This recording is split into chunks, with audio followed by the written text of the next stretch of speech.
Mais Orphée et orphisme sont deux choses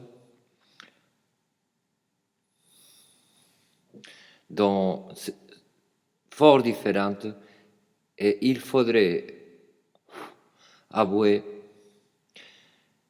que je sais très peu de choses de l'orphisme et ses débuts, et que plus je lis sur ce sujet, plus ma connaissance diminue. Et R. Dodds. Je suis de plus en plus convaincu que la radio ment. La radio de droite ment aux gens de droite, la radio socialiste ment aux pauvres gens de gauche, en Espagne comme ailleurs. Même la musique est un mensonge. C'est pour cela que les jeunes ont de plus en plus envie de gueuler sur la ville de Grenade, de s'enivrer jusqu'à la nausée et faire le jeu de l'amour sous une musique étourdissante.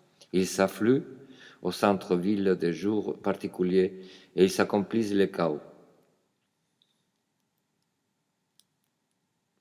Cela s'appelle, en Espagne, un jour de botellons, à cause des bouteilles cassées de partout qui restent le lendemain.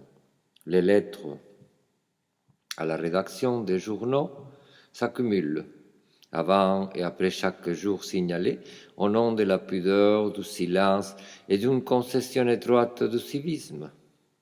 Heureusement, de tous les coins de la jeunesse, on assiste à la fête et se mélange riches et pauvres, coincés et défoulés dans une sorte de protestation contre tout.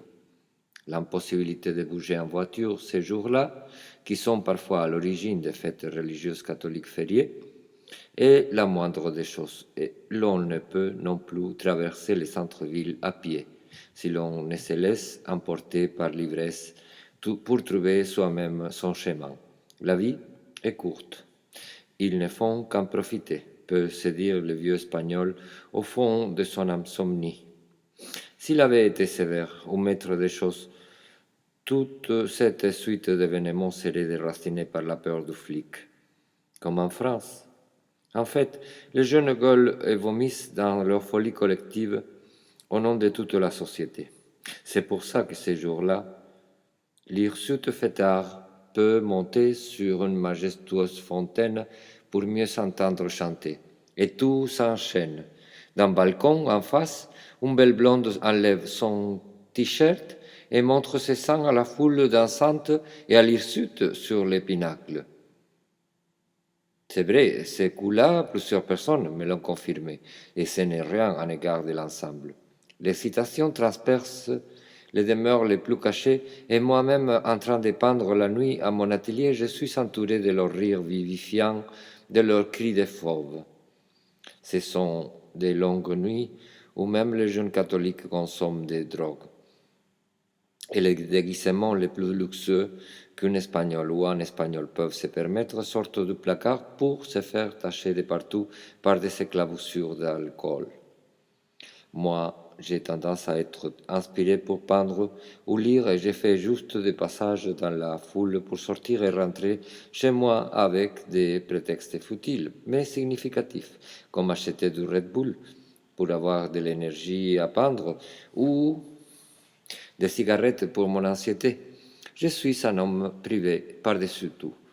Et tout se passe dans l'intimité de l'atelier.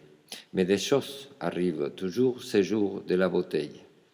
Il y a pour tous un degré de plus dans l'initiation de l'univers. Les hommes en ville ne se voient pisser ou vomir ou chier ou même danser que dans des lieux clos. C'est ma propre théorie du jour de la bouteille, que je rédige en français pour ne pas gâcher la fête aux Espagnols, qui l'ont depuis longtemps assimilée. Il y a un côté initiatique dans cette vision réciproque de l'autre, dans son état qui serait le plus animal. La jeunesse est joyeusement vulgaire, jusqu'au comble de la nuance et de la délicatesse. Je ne suis pas assez aigri pour leur reprocher cela. Moi aussi, je peux écouter en boucle une musique complètement idiote. En fin de compte, c'est ça qui fait que je suis peintre et non professeur. Une facilité à saisir l'instant, un temps intensifié, s'établit le jour de la bouteille et sa nuit. L'on sait plein de choses sans presque faire d'efforts. J'ai monté la pente qui mène à mon atelier après minuit, ou dans un temps où quelques consécrations venaient déjà d'être réalisées. Les motos traversaient ma rue à toute vitesse en sens interdit, et j'ai aperçu les deux jeunes femmes au moment de sortir mes clés. Leur tenue imitait celle de Madonna, mais leur art, qui est scellé dans les parler espagnols, m'ouvrit l'intimité d'un genre de femme toute familière, un peu la belle cousine que tout Espagnol a. Elle était nettement plus jeune que moi, mais leur grand sourire impatient me montra que j'étais encore un gamin pour elle.